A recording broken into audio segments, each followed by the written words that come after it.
நண்பர்களே, நான் இப்போ எங்கே இருக்கிறேன்னு பார்த்தீங்கன்னு சொன்னால் மிக முக்கியமான ஒரு இடம். பாலஸ்தீனில் நபி மூசான்ற ஒரு இடம் தான் இது. இந்த இடத்த பார்த்தோன்னு சொன்னால் இந்த இடம் தான் சி லெவல்ன்ற ஏரியா. சி லெவல்ன்ற கடல் மட்டத்தோடு இருக்கிற இடம் இந்த இருக்குது. அதுக்கு பிறகு நாங்கள் இதை தாண்டி நபி மூசா என்ற அந்த இடத்துக்கு நாங்கள் போக இருக்கிறோம். மூசா நபி அவங்களோட கவும்களோட அந்த இடத்துக்கு வந்ததாக சொல்லப்படுகிறது. அதே நேரத்தில் அங்கே மரணித்ததாக அவருடைய கபரறை இருப்பதாகவும் சொல்லப்படுகிறது. எனவே அந்த இடத்தையும் நாங்கள் இப்போ பார்க்குறதுக்கு இருக்கிறோம். அதுக்கு போகிறதுக்கான வழி தான் இது. அந்த மூசா நபியினுடைய அந்த கபரறை இருக்கிற இடம் கடல் மட்டத்திலிருந்து மிகவும் கீழ்ப்பகுதியில் இருக்கக்கூடிய ஒரு பகுதி. இப்போ நாங்கள் கடல் மட்டத்தில் இருந்து கொண்டிருக்கிறோம். அதை விட கீழ்ப்பகுதிக்கு தான் இப்போ எங்களோட வாகனம் போய் கொண்டிருக்குது. இருக்குது பாருங்கள், நபி மூசா என்ற சைன் போர்ட் போட்டிருக்குது வலது கை பக்கம். அதால் தான் நாங்கள் இப்போ திரும்ப போகிறோம். 2-3 வரலாற்று முக்கியத்துவம் வாய்ந்த இடங்கள் இருக்கிறதாக போர்டில் இருக்குது. இன்ஷா அல்லாஹ் போய் பார்ப்போம் என்ன அமைப்பில் அந்த இடங்கள் இருக்குது. பலஸ்தீன் ஜெருசலத்திலிருந்து ஜோர்தான் எல்லையோரமாக இந்த இடம் அமைந்திருக்கிறது. நபி மூசா என்று அழைக்கப்படுகின்ற இந்த பிரதேசத்துக்கு செல்லுகின்ற பாதை இப்படித்தான் இருக்கிறது. நண்பர்களே, நான் இப்போ எங்கே இருக்கிறேன்னு பார்த்தீங்கன்னு சொன்னால் மிக முக்கியமான ஒரு இடம். பாலஸ்தீனில் நபி மூசான்ற ஒரு இடம் தான் இது. இந்த இடத்துல நீங்கள் பார்த்தீங்கன்னா நபி மூசா மொஸ்க் அண்ட் மகாம்னு சொல்லி போட்டிருக்குது. இது மூசா நபி அவங்க இந்த இடத்துல மரணித்ததாக வரலாறுகளில் சொல்லி கொண்டிருக்கிற அதே நேரத்தில் இந்த இடத்துல தான் மரணிக்கப்பட்டதாக சொல்லப்படுற இந்த இடத்துக்கு இப்போ நாங்கள் வந்திருக்கிறோம். இந்த இடம் எப்படி இன்னொரு பள்ளிவாசல் கட்டப்பட்டிருக்குது. இந்த சுற்று வட்டாரங்களை நாங்கள் இப்போ குயிக்காக பார்ப்போம். எங்களோட ரொம்ப வெயிலாக இருக்குது. மிச்சம் நீண்ட தூரம் நாங்கள் பிரயாணம் செய்த ஒரு போர்டர் எல்லைக்கு வந்திருக்கிறோம் பலஸ்தீனில். அதிலிருந்து நாங்கள் பார்ப்போம் உள்ளுக்கு போய் இந்த பள்ளிவாசல் எப்படி இருக்குது. இந்த நிகழ்வுகளோட சரித்திரங்களை நாங்கள் முடியுமான வரையில் பார்க்கலுமான்னு பார்ப்போம் இந்த நிகழ்ச்சியூடாக. சொல்லி ஒன்று சுற்று அந்த ஏரியாவில் அந்த மாதிரி. இதுதான் மூசா நபி அவர்கள் வாழ்ந்த சுற்றுப்புற சூழல் என்று கருதப்படுகின்ற இந்த பிரதேசமாகும். இந்த பகுதியிலே மூசா நபி அலைஹிஸ்ஸலாம் அவர்கள் பலஸ்தீனை நோக்கி செல்ல வந்த பொழுது, சீடர்களோடு வந்த பொழுது அவர்கள் வர மறுத்து விட்டார்கள். அவர்களை அல்லாஹ் பல வருடங்களாக அலைக்கழுத்ததாகவும் வரலாறு சொல்லிக் கொண்டிருக்கிறது. ஆகவே மூசா நபி அவர்கள் பலஸ்தீனை நோக்கி செல்ல வந்த இந்த பகுதியிலே தான் அவர்கள் வாழ்ந்து பின்னர் அங்கேயே மரணித்ததாக இதோ இருக்கின்ற இந்த பள்ளிவாசல். இப்பொழுது இந்த மூசா நபி வாழ்ந்த பகுதியை சுற்றி மக்கள் வாழ்வது குறைவு. இருந்தாலும் சில கபரறைகள் இங்கே இருக்கிறது. இங்கே பக்கத்தில் உள்ள கிராமங்களில் உள்ளவர்கள் மறைந்தால் இங்கே அடக்கம் செய்யப்படுவதற்காக அந்த கபரறைகள் இன்றும் பாவிக்கப்படுவதை பார்க்கின்றோம். பள்ளிவாசல்ட முன் பகுதி இது. இந்த பகுதி இப்படி பெரிய கற்களால் கட்டப்பட்டு அப்படி இருக்குது. இங்கால டாய்லெட்டுகள், இது முன் ஏரியா. அப்படி போக முழுக்கு நாங்கள்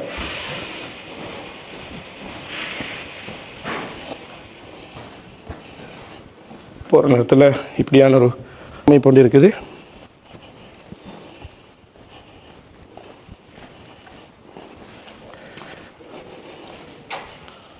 இந்த இடத்துல இப்போ மூசா நபி அவர்கள் மரணித்ததென்ற ஊகத்தின் அடிப்படையிலேயே அல்லது ஆதாரங்களின் அடிப்படையில் கட்டப்பட்டதா இல்லையா என்பது ஒரு சர்ச்சைக்குரிய விடயமாக நெடுங்காலமாக இருந்து வந்தாலும் இந்த இடத்திலே இந்த பள்ளியை கட்டியவர் சலாஹுதீன் அய்யூபி அவர்களுடைய காலத்திலே முதலாவதாக சுமாராக 12வது நூற்றாண்டளவிலே இந்த அமைப்பில் உள்ள பள்ளிவாசலை கட்டுகிறார்கள்.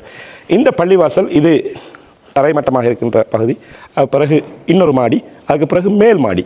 அங்கே இருக்கின்ற எனக்கு பின்னால் இருக்கின்ற இந்த மேல் மாடி உஸ்மானியர்களின் ஆட்சி காலத்திலே, 3வது மாடி உஸ்மானியர்களின் ஆட்சி காலத்திலே, 3வது மாடி எழுப்பப்படுகிறது. இப்படி மிகப்பெரியதொரு பள்ளிவாசல் வளாகமாக இந்த மூசா நபி பள்ளிவாசல் அமைந்திருக்கிறது.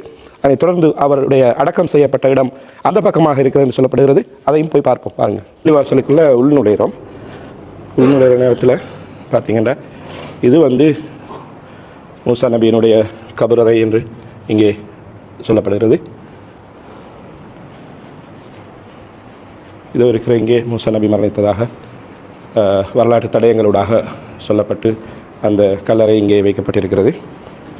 ஒரு சின்ன பள்ளிவாசல். அதற்கு வெளிப்பக்கமாகத்தான் பெரிய வளாகம் ஒன்றிலே பள்ளியோடு சேர்த்த மேலும் பல விடயங்கள் நடப்பதற்கான ஏற்பாடுகளை செய்திருக்கிறார்கள். இதில் மெட்டலும் பலகையும் சேர்ந்த ஒரு கதை ஒன்று போட்டுத்தான் பள்ளிக்குள்ளே வாரத்துக்கு போட்டிருக்குது. இந்த இது பைத்துல் முகத்தஸில் வைக்கப்பட்ட அந்த மிம்பரோட ஃபோட்டோ ஒன்று வச்சுருக்குது. மேல் மாடியில் இருக்கிறோம். மேல் மாடியில் இருந்தால் அப்படி பின்ன மலையெல்லாம் விளங்குது. இந்த பள்ளியோட டோம், ஆரம்பத்தில் கட்டின டோம், அதுக்கு பிறகு இங்கே விஸ்தரித்த இந்த டோமுகளும் மினராத்துகளும் இந்த மாதிரி இருக்குது. அதுக்கு பிறகு சின்ன சின்ன ரூம் மாதிரி கட்டி வச்சுருக்கிறாங்க. மதரசாகளோட தேவைகளுக்கு, மாணவர்களுக்கு படித்து கொடுக்கறதுக்கான இந்த மாதிரியான தேவைகளுக்கான ரூம் மாதிரியும் இருக்குது. இந்த இருக்குது. அந்த காலத்தில் 12ஆம் நூற்றாண்டுகளில் கட்டுற நேரத்தில் இப்படியான கற்களை பாவிச்சு தான் கட்டியிருக்கிறாங்க.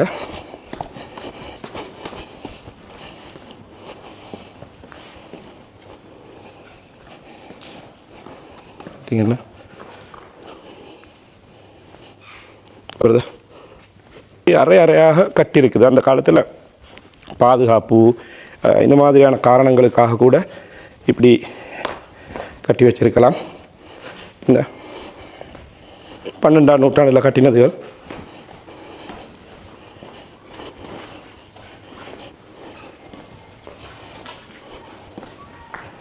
இருக்குது. இப்படி கதவுல போட்டிருக்கு, அப்படியே வெளியே போகலாம்.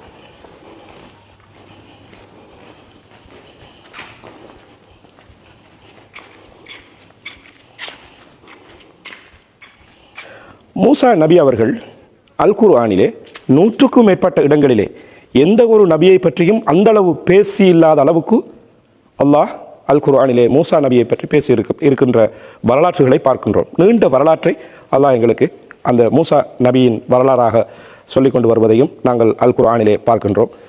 அதே போன்று ஒரு அதிசயமிக்க ஒரு நபியாகவும் அவர் இருக்கின்றார். அவர் பிறந்த காலத்திலே பிறக்கின்ற அனைத்து ஆண் குழந்தைகளையும் கொல்ல வேண்டும் என்று அந்த அரசன் கட்டளையிட, இவர் நைல் நதியிலே அவருடைய தாயார் விட அந்த குழந்தையாக இருந்தவர் அதே அரசனுடைய அரண்மனையிலே வாழ்ந்து பெரியவராகிறார். இப்படி ஒரு அதிசயமிக்க மனிதராக அவர் வாழ்ந்திருக்கின்றார்.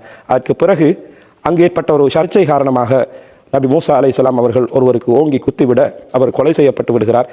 எனவே அந்த மக்கள் தேடிய பயத்தில் அவர் ஊரை விட்டு விரண்டோடுகிறார். மதியன் என்ற பகுதிக்கு வந்து அங்கே ஷுஐப் அலைஹிஸ்ஸலாம் அவர்கள் சந்திக்கிறார்கள். இப்படி நீண்ட வரலாறு சுருக்கமாக சொல்கின்றேன். அதற்கு பிறகு ஷுஐப் அலைஹிஸ்ஸலாம் அவர்களுடைய மகள் ஒருவரை திருமணம் செய்து ஒரு இடையனாக கூட சிறுகாலம் அவர்கள் வேலை செய்து இப்படி திரும்பவும் அவர்களுடைய சகோதரர் மூலம் ஹாரூன் அலைஹிஸ்ஸலாம் அவர்களோடு ஃபிரௌனிடத்திலே அவர்கள் திரும்பவும் அந்த மார்க்கத்தை சொல்வதற்காக செல்லுகின்ற இப்படி நீண்ட வரலாற்றை பல இடங்களில் அல்லாஹ் கூறுவதை பார்க்கின்றோம். படிப்பினையாக ரசூலுல்லாஹுடைய உம்மத்துக்கு படிப்பினையாக கூறுவதை பார்க்கின்றோம். இப்படி அவருடைய கடைசி காலத்திலே அவர் பலஸ்தீனை நோக்கி அவர்களுடைய மக்களை அழைத்து வந்ததாகவும் அவர்கள் வந்த பாதையிலே வராமல் வேறு இடத்திலே தங்கிவிட்டதாகவும் சில வரலாறுகள் சொல்லிக் கொண்டிருக்கிறது. எனவே பாலஸ்தீனத்துக்கு வருவதற்காக ஆசைப்பட்ட மூசா நபி அவர்கள் தான் இந்த எல்லையிலே வந்து மரணித்ததாக இந்த வரலாறுகள் எங்களுக்கு சொல்லிக் கொண்டிருக்கிறது. மூசா நபியை பொறுத்தமட்டிலே இஸ்லாமியர்கள் அவரை ஒரு நபியாகவும் அல்லாஹுடைய தூதராகவும் நம்ப வேண்டியது ஈமானின் ஒரு பகுதியாகும் என்பதையும் கூறிக்கொண்டு பலஸ்தீனின் மூசா நபி பள்ளிவாசலிலிருந்து உங்களோடு விடைபெற்றுக் கொள்கின்றேன். மீண்டும் ஒரு முக்கியமான நிகழ்ச்சியிலே சந்திப்போம். அதுவரைக்கும் உங்களோடு நான் ஹிஷாம்.